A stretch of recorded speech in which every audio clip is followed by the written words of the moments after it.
काली बहू।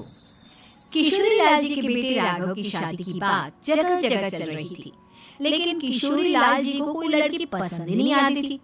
और उसकी एक ही वजह थी, किशोरी लाल जी का लालची होना। उनको लड़की वालों से मोटा दहेज चाहिए था और इसी चक्कर में एक दिन वो एक बहुत पैसे वाले के घर अपने बेटे का रिश्ता लेकर पहुंचे। उस आदमी का नाम था ओम प्रकाश। देखिए किशोरी लाल जी, मेरी एक ही बेटी है और मेरी सारी संपत्ति जायदाद सब कुछ मेरी बेटी नैना का ही है। बाबा, नाम से लगता है बहुत खूबसूरत होगी। कितना अच्छा नाम है ना, नैना। ओ, वैसे बात तो सही है आपकी। अब इतना पैसा है, जमीन जायदाद है, इकलौती बेटी, आप भी क्या करेंगे? सब कुछ उसे ही देंगे ना। बिल्कुल ठीक पहचाना आपने। बस बेटी की शादी और सारी जायदाद उसके नाम। पापा, बिना देखे हाँ कर दीजिए ना। इतना अच्छा रिश्ता फिर कहाँ मिलेगा? माला माल हो जाएंगे हम। मैं अपनी बेटी को बुलाता हूँ।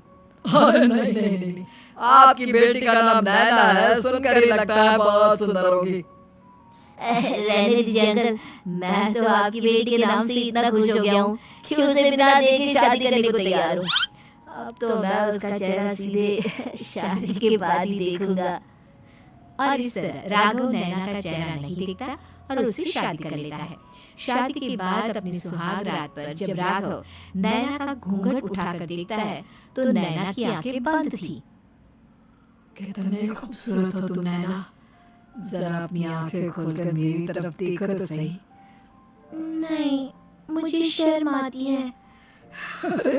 मैंने तुम्हें शादी से पहले भी नहीं देखा, और अब अगर तुम आंखें खोलकर मुझे देखोगी भी नहीं तो मुझे अच्छा कैसे लगेगा?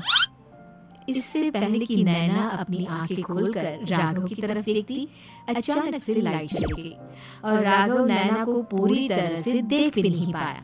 अगली सुबह नैना राघव के लिए नाश्ता बनाकर लेकर आई। अरे ये क्या?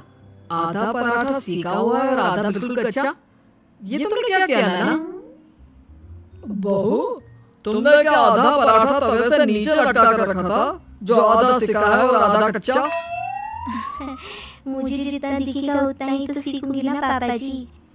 जहाँ जहाँ मुझे नजर आ रहा था वहाँ मैंने सीख लिया, जहाँ जहाँ नहीं दिखा वहाँ कच्चा रह गया होगा। इसका क्या मतलब है? ये कैसा मजाक कर रही हो तुम? अरे बहू, तुमने इतना लंबा घूंघट क्यों लगाया हुआ है? देखो, हमारे घर में बहुओं को बेटी की तरह रखा जाता है, और फिर तुम तो इतना सारा माल लेकर आई हो। देखो, ये घूंघट डालकर रखने की कोई जरूरत नहीं है। हाँ नैना, पापा जी ठीक कह रहा है, तुम तो आराम से रहो, अपना ही घर समझो। नैना अचानक से अपना घूंघट उठा लेती है। अरे ये क्या पापा, नैना की तो एक आंख फूटी हुई है। नाम से नैना, लेकिन ये तो काली बहू निकली। मेरे साथ धोखा हुआ है, धोखा। बिना दिखाए अपनी काली लड़की मेरे संग ब्याह दी। मुझे काली बीवी नहीं चाहिए। मुझे अभी ओम प्रकाश जी से बात करनी पड़ेगी। आखिर उन्होंने मेरे साथ ऐसा किया क्यों?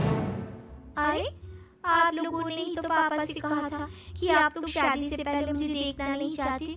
अब मेरे पापा पर क्यों इल्जाम लगा रहे हैं? अरे लेकिन उन्हें बताना तो चाहिए था ना कि तुम काली हो। एक आंख से तुम्हें दिखाई नहीं देता।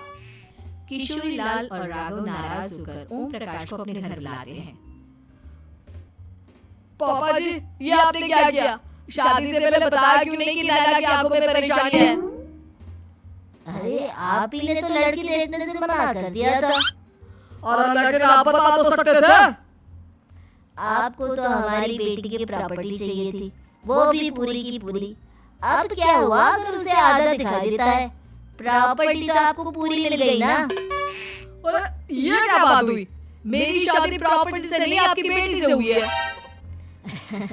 अब ये तो पहले सोचना चाहिए था, तब तो मेरी प्रॉपर्टी देखकर तुम्हारी जुबान लप लपा रही थी। लेकिन मैं काली लड़की को अपनी बीवी बनाकर नहीं रख सकता।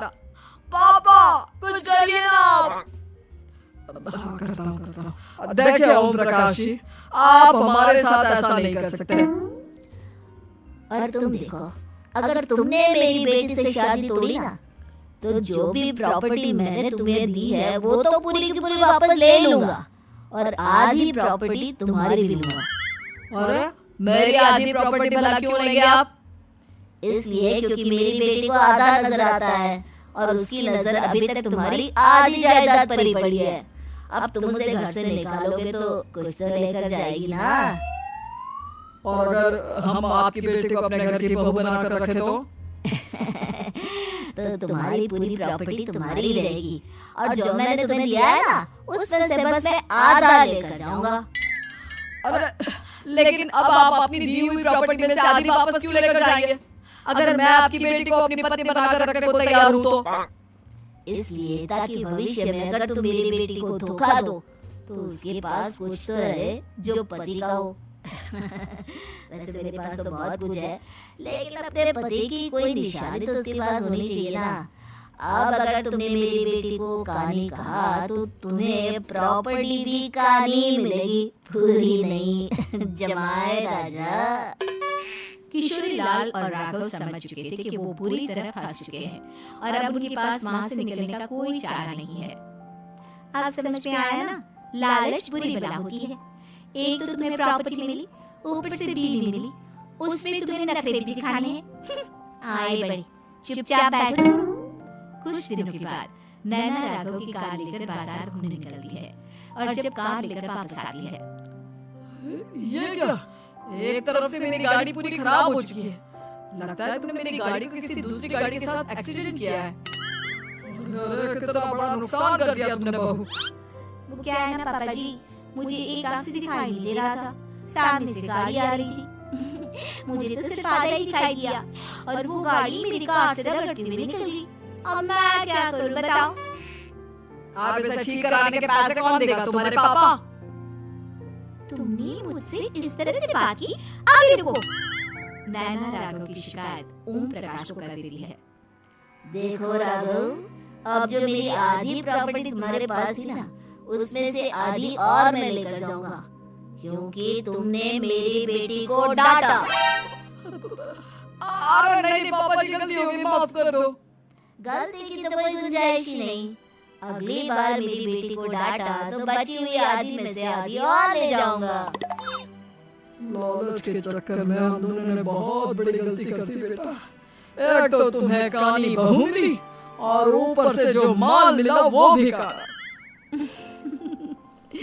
इस तरह राघव की हर एक गलती पर ओम प्रकाश उसकी प्रॉपर्टी का आधा आधा हिस्सा लेकर अपना सारा माल वापस ले गया और राघव को काली बीवी से काम चलाना पड़ा।